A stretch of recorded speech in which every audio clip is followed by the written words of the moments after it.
আমাদের বাঙালিদের শীতকালে যেমন পিঠে না বানালে পিঠে না খেলে ভালো লাগে না, তেমনই কিন্তু শীতকালে বড়ি না দিলে বড়ি না খেলে কিন্তু শীতকালটাই যেন অসম্পূর্ণ থাকে। আর তাই আজকে বড়ির রেসিপি নিয়ে হাজির হয়ে গেলাম।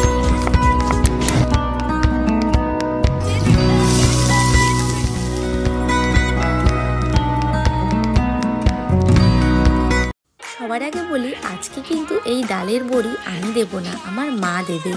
আর আমার মা কিন্তু ওপার বাংলার মানুষ, তাই আমার মায়ের হাতে এই বড়ির রেসিপি কিন্তু দুর্দান্ত হয়। আর বড়ি কিন্তু তৈরি করতে যে ছোট ছোট টিপসগুলো লাগে, সম্পূর্ণ টিপস সহ আমার মায়ের পুরো রেসিপিটা আপনাদেরকে বলবে। চলুন তাহলে রেসিপিটা শুরু করা যাক। আমার মা প্রথমেই এখানে 1 কেজি বিউলির ডাল সারা রাত ভিজিয়ে রেখেছিল। আর এই বিউলির ডাল ভিজিয়ে নিয়ে এখন মিক্সিতে পেস্ট করে নেবে। আর এর মধ্যে দিয়ে দিয়েছে গ্রেট করে রাখা চাল কুমড়ো, আর কিছুটা সামান্য জল দিয়ে দিল, দিয়ে এটা মিক্সারে খুব ভালো করে পেস্ট তৈরি করে নিয়েছে। ডালের পেস্ট তৈরি করা হয়ে গেছে। এখন চলুন সবাই মিলে ছাদে যাওয়া যাক। আমার মা একটা সাদা থানের কাপড় ছাদে বিছিয়ে দিয়েছে। এইবার এই ডাল বাটাটা খুব ভালো করে মাখিয়ে নেবে। 20 থেকে 25 মিনিট অনবরত মা মাখিয়ে যাবে। আর যতক্ষণ পর্যন্ত সাদা ধবধবে রং না আসে ততক্ষণ পর্যন্ত কিন্তু একভাবে মাখিয়ে যেতে হবে। আর মায়ের মনে হলো একটু হালকা জল দিলে আরও মাখানোটা ভালো হবে, সেই কারণে একটু জল এর মধ্যে অ্যাড করে দিল। চলুন মায়ের কাছে শোনা যাক মা এখানে কি করছে।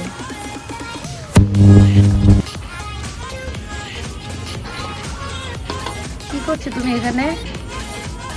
আমি ডালের বড়ি দিচ্ছি, বিউলির ডালের বড়ি, চাল কুমড়ো দিয়ে।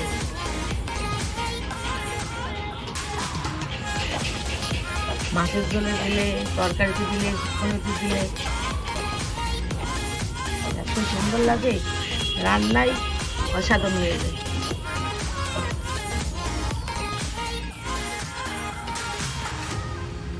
একদমই রেডি হয়ে গেছে ফ্যাটানোটা। দেখুন কত সুন্দর সাদা ধবধবে কালার এসে গেছে।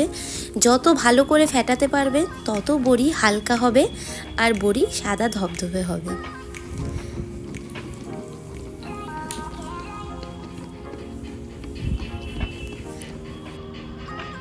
চলুন এবার বড়ি দেওয়া শুরু করি।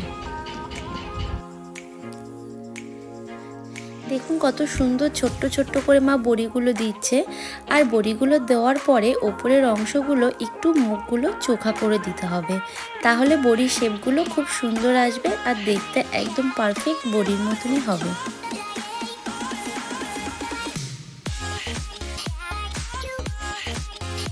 এইভাবে একে একে সমস্ত বড়িগুলো মা দিয়ে কমপ্লিট করছে। শীতের সকালে এরকম রোদে বসে বড়ি দিতে কিন্তু ভারী মজা হয়।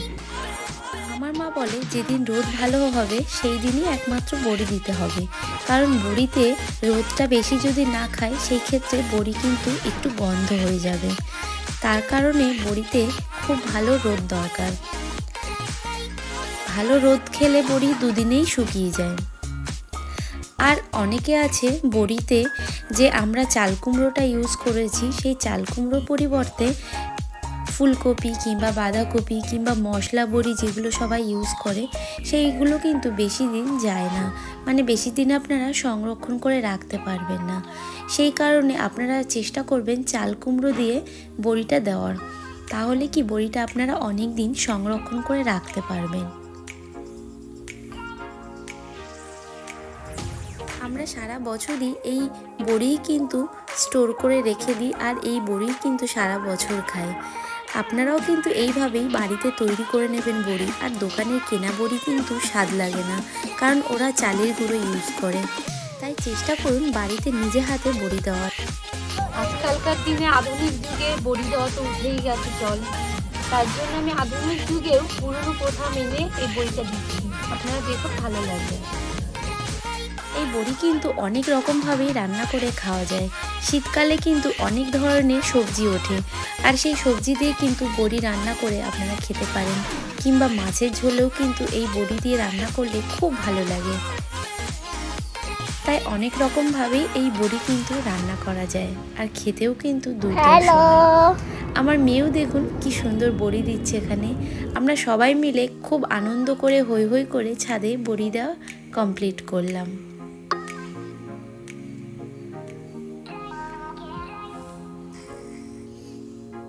আমাদের বড়ি দেওয়া প্রায় শেষের দিকে।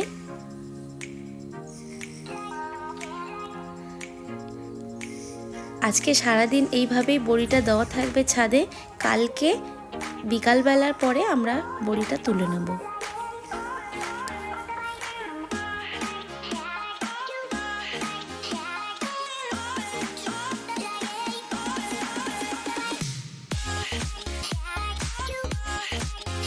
চলে আসলাম পরের দিন। দেখুন বড়িগুলো একদম কত সুন্দরভাবে শুকিয়ে গেছে আর দেখতে কতটা সুন্দর হয়েছে। আমরা কিন্তু আজকে বড়িটা ঝুলিয়ে দিয়েছিলাম, কারণ বড়িটা এখন শুকিয়ে গেছে আর দুই দিকটা যাতে ভালো রোদ পায় সেই কারণেই ঝুলিয়ে দেওয়া হয়েছে। আর বড়ি কিন্তু দুদিকটা একভাবে রোদ পেয়ে কিন্তু খুব ভালোভাবেই শুকিয়েও গেছে, ভেতরে একদমই কাঁচা নেই। তাহলে কেমন লাগলো ভিডিওটা? আশা করি আপনাদের সকলেরই খুবই ভালো লেগেছে। আজকে তাহলে এই পর্যন্তই। আবারও কোনো নতুন ভিডিও নিয়ে আবার আপনাদের সামনে আসবো। সেই পর্যন্ত আপনারা ভালো থাকবেন, সুস্থ থাকবেন। ভিডিওটা দেখার জন্য অসংখ্য ধন্যবাদ।